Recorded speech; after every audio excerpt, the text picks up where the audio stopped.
Hello everyone, welcome to Words and Wonders.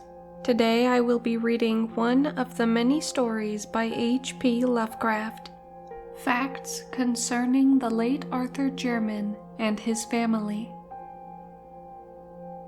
Chapter 1. Life is a hideous thing, and from the background behind what we know of it peer demoniacal hints of truth which make it sometimes 1,000-fold more hideous. Science, already oppressive with its shocking revelations, will perhaps be the ultimate exterminator of our human species, if separate species we be, for its reserve of unguessed horrors could never be borne by mortal brains if loosed upon the world. If we knew what we are, we would do as Sir Arthur Jermyn did, and Arthur Jermyn soaked himself in oil and set fire to his clothing one night. No one placed the charred fragments in an urn, or set a memorial to him who had been, for certain papers and a certain boxed object were found, which made men wish to forget. Some who knew him do not admit that he ever existed. Arthur Jermyn went out on the moor and burned himself after seeing the boxed object which had come from Africa. It was this object, and not his peculiar personal appearance, which made him end his life. Many would have disliked to live if possessed of the peculiar features of Arthur Jermyn, but he had been a poet and scholar, and had not minded. Learning was in his blood, for his great-grandfather, Sir Robert Jermyn, Baronet, had been an anthropologist of note, whilst his great-great-great-grandfather, Sir Wade Jermyn, was one of the earliest explorers of the Congo region, and had written eruditely of its tribes, animals, and supposed antiquities. Indeed, old Sir Wade had possessed an intellectual zeal, amounting almost to a mania. His bizarre conjectures on a prehistoric white Congolese civilization earned him much ridicule when his book, Observations on the Several Parts of Africa, was published. In 1765, this fearless explorer had been placed in a madhouse at Huntingdon. Madness was in all the Germans, and people were glad there was not many of them. The line put forth no branches, and Arthur was the last of it. If he had not been, one cannot say what he would have done when the object came. The Germans never seemed to look quite right. Something was amiss, though Arthur was the worst, and the old family portraits in Jermyn House showed fine faces enough before Sir Wade's time. Certainly the madness began with Sir Wade, whose wild stories of Africa were at once the delight and terror of his few friends. It showed in his collection of trophies and specimens, which were not such as a normal man would accumulate and preserve, and appeared strikingly in the oriental seclusion in which he kept his wife. The latter, he had said, was the daughter of a Portuguese trader whom he had met in Africa, and did not like English ways. She, with an infant son born in Africa, had accompanied him back from the second and longest of his trips, and had gone with him on the third and last, never returning. No one had ever seen her closely, not even the servants, for her disposition had been violent and singular. During her brief stay at Jermyn House, she occupied a remote wing, and was waited on by her husband alone.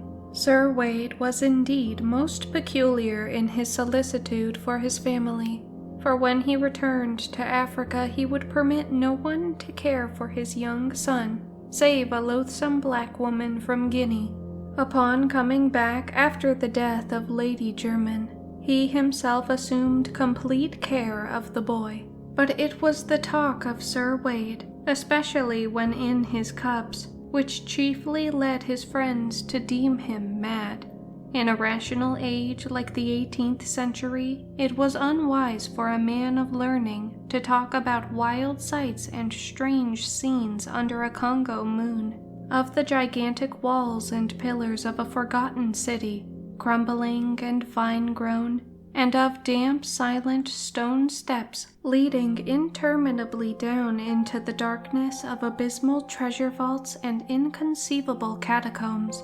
Especially was it unwise to rave of the living things that might haunt such a place, of creatures half of the jungle and half of the impiously aged city, fabulous creatures which even a Pliny might describe with skepticism, things that might have sprung up after the great apes had overrun the dying city with the walls and the pillars, the vaults and the weird carvings. Yet after he came home for the last time, Sir Wade would speak of such matters with a shudderingly uncanny zest, mostly after his third glass at the Knight's Head, boasting of what he had found in the jungle and of how he had dwelt among terrible ruins known only to him. And finally, he had spoken of the living things in such a manner that he was taken to the madhouse. He had shown little regret when shut into the barred room at Huntingdon, for his mind moved curiously. Ever since his son had commenced to grow out of infancy, he had liked his home less and less, till at last he had seemed to dread it. The Knight's Head had been his headquarters, and when he was confined he expressed some vague gratitude, as if for protection. 3 years later he died. Wade Jermyn's son, Philip, was a highly peculiar person. Despite a strong physical resemblance to his father, his appearance and conduct were in many particulars so coarse that he was universally shunned. Though he did not inherit the madness which was feared by some, he was densely stupid and given to brief periods of uncontrollable violence. In frame he was small, but intensely powerful, and was of incredible agility. 12 years after succeeding to his title, he married the daughter of his gamekeeper, a person said to be of gypsy extraction, but before his son was born, joined the navy as a common sailor, completing the general disgust which his habits and mésalliance had begun. After the close of the American War, he was heard of as a sailor on a merchantman in the African trade, having a kind of reputation for feats of strength and climbing, but finally disappearing one night as his ship lay off the Congo coast. In the son of Sir Philip Jermyn, the now accepted family peculiarity took a strange and fatal turn. Tall and fairly handsome, with a sort of weird Eastern grace, despite certain slight oddities of proportion, Robert Jermyn began life as a scholar and investigator. It was he who first studied scientifically the vast collection of relics which his mad grandfather had brought from Africa, and who made the family name as celebrated in ethnology as in exploration. In 1815, Sir Robert married a daughter of the 7th Viscount Brightholme, and was subsequently blessed with 3 children, the eldest and youngest of whom were never publicly seen on account of deformities in mind and body. Saddened by these family misfortunes, the scientist sought relief in work, and made 2 long expeditions in the interior of Africa. In 1849, his second son, Neville, a singularly repellent person who seemed to combine the surliness of Philip Jermyn with the hauteur of the Brightholmes, ran away with a vulgar dancer, but was pardoned upon his return in the following year. He came back to Jermyn House a widower with an infant son, Alfred, who was one day to be the father of Arthur Jermyn. Friends said that it was this series of griefs which unhinged the mind of Sir Robert Jermyn, yet it was probably merely a bit of African folklore which caused the disaster. The elderly scholar had been collecting legends of the Onga tribes near the field of his grandfather's and his own explorations, hoping in some way to account for Sir Wade's wild tales of a lost city peopled by strange hybrid creatures.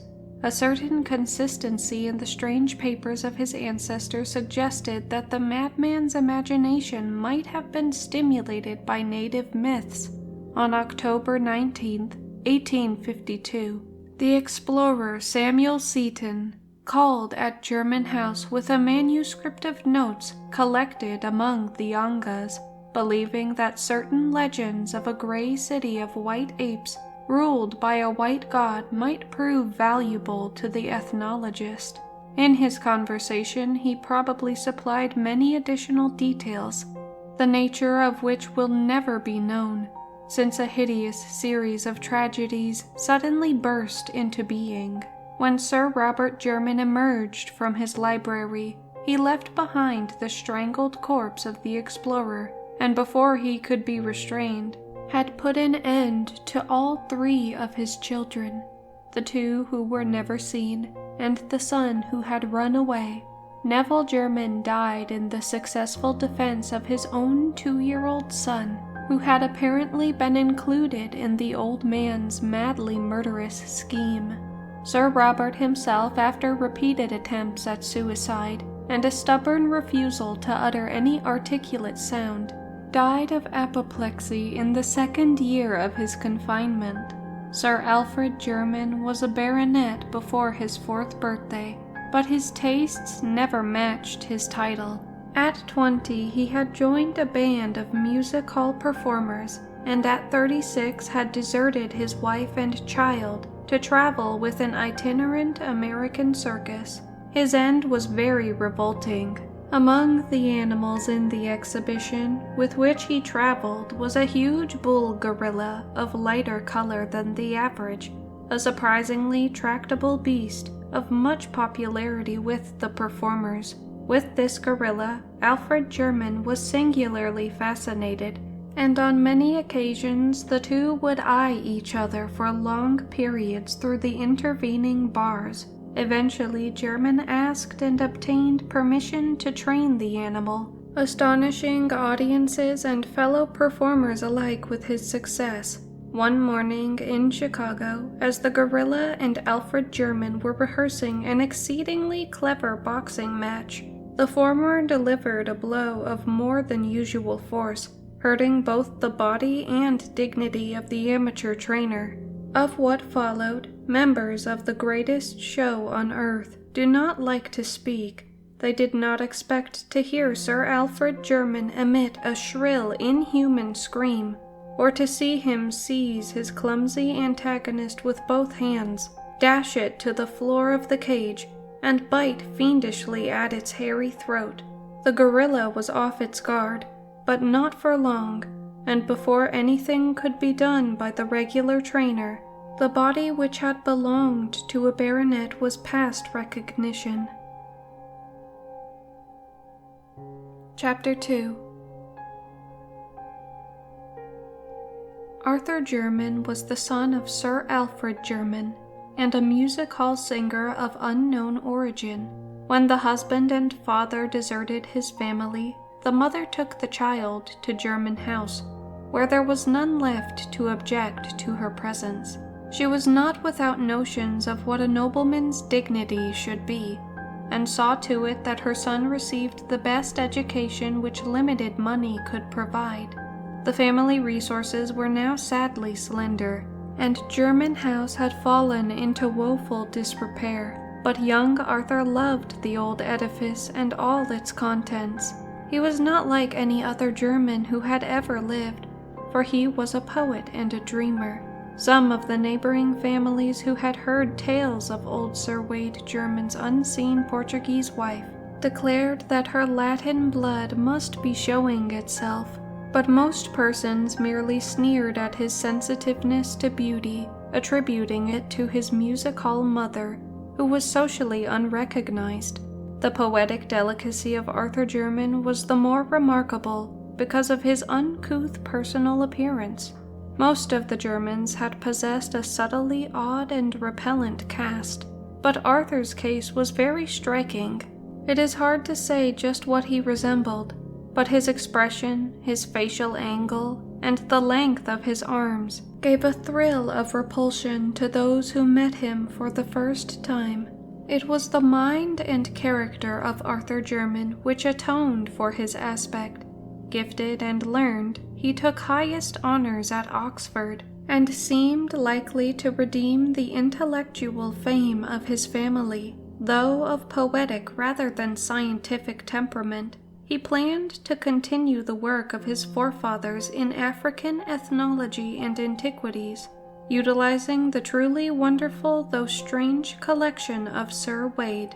With his fanciful mind he thought often of the prehistoric civilization in which the mad explorer had so implicitly believed, and would weave tale after tale about the silent jungle city mentioned in the latter's wilder notes and paragraphs. For the nebulous utterances concerning a nameless, unsuspected race of jungle hybrids, he had a peculiar feeling of mingled terror and attraction, speculating on the possible basis of such a fancy, and seeking to obtain light among the more recent data gleaned by his great-grandfather and Samuel Seton amongst the Ongas.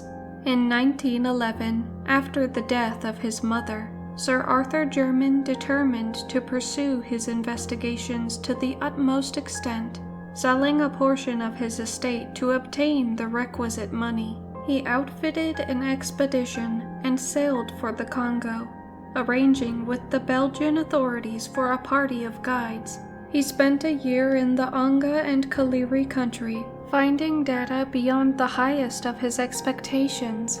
Among the Kaliris was an aged chief called Muanu, who possessed not only a highly retentive memory, but a singular degree of intelligence and interest in old legends. This ancient confirmed every tale which Jermyn had heard, adding his own account of the stone city and the white apes as it had been told to him.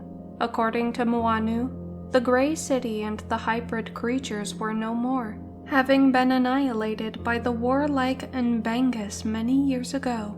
This tribe, after destroying most of the edifices and killing the live beings, had carried off the stuffed goddess which had been the object of their quest, the white ape goddess which the strange beings worshipped, and which was held by Congo tradition to be the form of one who had reigned as princess among those beings. Just what the white ape-like creatures could have been, Muanu had no idea, but he thought they were the builders of the ruined city. Jermyn could form no conjecture, but by close questioning obtained a very picturesque legend of the stuffed goddess.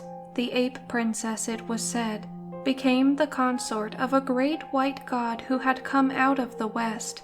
For a long time they had reigned over the city together, but when they had a son, all three went away. Later the god and the princess had returned, and upon the death of the princess, her divine husband had mummified the body and enshrined it in a vast house of stone, where it was worshipped. Then he had departed alone. The legend here seemed to present three variants. According to one story, nothing further happened, save that the stuffed goddess became a symbol of supremacy for whatever tribe might possess it. It was for this reason that the Mbangas carried it off. A second story told of the god's return and death at the feet of his enshrined wife. A third told of the return of the son, grown to manhood, or apehood, or godhood, as the case might be, yet unconscious of his identity. Surely the imaginative blacks had made the most of whatever events might lie behind the extravagant legendary. Of the reality of the jungle city described by old Sir Wade, Arthur Jermyn had no further doubt, and was hardly astonished when early in 1912 he came upon what was left of it. Its size must have been exaggerated, yet the stones lying about proved that it was no mere Negro village. Unfortunately, no carvings could be found, and the small size of the expedition prevented operations toward clearing the one visible passageway that seemed to lead down into the system of vaults, which Sir Wade had mentioned. The white apes and the stuffed goddess were discussed with all the native chiefs of the region, but it remained for a European to improve on the data offered by old Moanu. M. Vahiran, Belgian agent at a trading post on the Congo, believed that he could not only locate but obtain the stuffed goddess, of which he had vaguely heard, since the once mighty Nabangas were now the submissive servants of King Albert's government, and with but little persuasion could be induced to part with the gruesome deity they had carried off. When Jermyn sailed for England, therefore, it was with the exultant probability that he would within a few months receive a priceless ethnological relic confirming the wildest of his great-great-great-grandfather's narratives. That is, the wildest which he had ever heard. Countrymen near Jermyn House had perhaps heard wilder tales handed down from ancestors who had listened to Sir Wade around the tables of the Knight's Head. Arthur Jermyn waited very patiently for the expected box from M. Verhaeren, meanwhile studying with increased diligence the manuscripts left by his mad ancestor. He began to feel closely akin to Sir Wade, and to seek relics of the latter's personal life in England, as well as of his African exploits.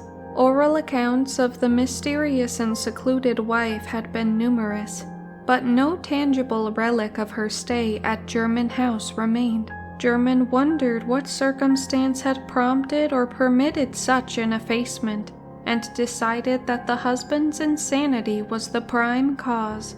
His great-great-great-grandmother, he recalled, was said to have been the daughter of a Portuguese trader in Africa.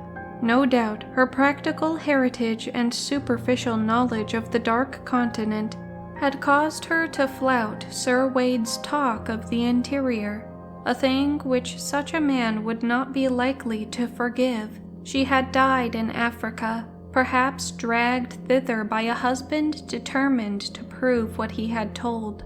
But as Jermyn indulged in these reflections, he could not but smile at their futility. A century and a half after the death of both of his strange progenitors, in June 1913, a letter arrived from M. Verhaeren telling of the finding of the stuffed goddess. It was, the Belgian averred, a most extraordinary object, an object quite beyond the power of a layman to classify. Whether it was human or simian only a scientist could determine, and the process of determination would be greatly hampered by its imperfect condition. Time and the Congo climate are not kind to mummies, especially when their preparation is as amateurish as seemed to be the case here. Around the creature's neck had been found a golden chain, bearing an empty locket on which were armorial designs. No doubt some hapless traveler's keepsake, taken by the Mbangas and hung upon the goddess as a charm. In commenting on the contour of the mummy's face, M. Verhaeren suggested a whimsical comparison, or rather, expressed a humorous wonder just how it would strike his correspondent, but was too much interested scientifically to waste many words in levity. The stuffed goddess, he wrote, would arrive duly packed about a month after receipt of the letter. The boxed object was delivered at Jermyn House on the afternoon of August 3rd, 1913, being conveyed immediately to the large chamber which housed the collection of African specimens as arranged by Sir Robert and Arthur. What ensued can best be gathered from the tales of servants and from things and papers later examined. Of the various tales, that of aged Soames, the family butler, is most ample and coherent. According to this trustworthy man, Sir Arthur Jermyn dismissed everyone from the room before opening the box, though the instant sound of hammer and chisel showed that he did not delay the operation. Nothing was heard for some time. Just how long Soames cannot exactly estimate, but it was certainly less than a quarter of an hour later that the horrible scream, undoubtedly in Jermyn's voice, was heard. Immediately afterward, Jermyn emerged from the room, rushing frantically toward the front of the house as if pursued by some hideous enemy. The expression on his face, a face ghastly enough in repose, was beyond description. When near the front door he seemed to think of something, and turned back in his flight, finally disappearing down the stairs to the cellar. The servants were utterly dumbfounded, and watched at the head of the stairs, but their master did not return. A smell of oil was all that came up from the regions below. After dark, a rattling was heard at the door, leading from the cellar into the courtyard, and a stable boy saw Arthur Jermyn, glistening from head to foot with oil and redolent of that fluid, steal furtively out and vanish on the black moor surrounding the house. Then, in an exultation of supreme horror, everyone saw the end. A spark appeared on the moor, a flame arose, and a pillar of human fire reached to the heavens. The house of Jermyn no longer existed. The reason why Arthur Jermyn's charred fragments were not collected and buried lies in what was found afterward, principally the thing in the box. The stuffed goddess was a nauseous sight, withered and eaten away, but it was clearly a mummified white ape of some unknown species, less hairy than any recorded variety, and infinitely nearer mankind, quite shockingly so. Detailed description would be rather unpleasant, but two salient particulars must be told, for they fit in revoltingly with certain notes of Sir Wade Jermyn's African expeditions, and with the Congolese legends of the White God and the Ape Princess. The two particulars in question are these. The arms on the golden locket about the creature's neck were the Jermyn arms, and the jocose suggestion of M. Verhaeren about a certain resemblance as connected with the shriveled face, applied with vivid, ghastly, and unnatural horror to none other than the sensitive Arthur Jermyn, great-great-great-grandson of Sir Wade Jermyn and an unknown wife. Members of the Royal Anthropological Institute burned the thing and threw the locket into a well, and some of them do not admit that Arthur Jermyn ever existed. Thank you guys for watching, and if you would like to hear more stories like this, feel free to like, subscribe, and comment down below.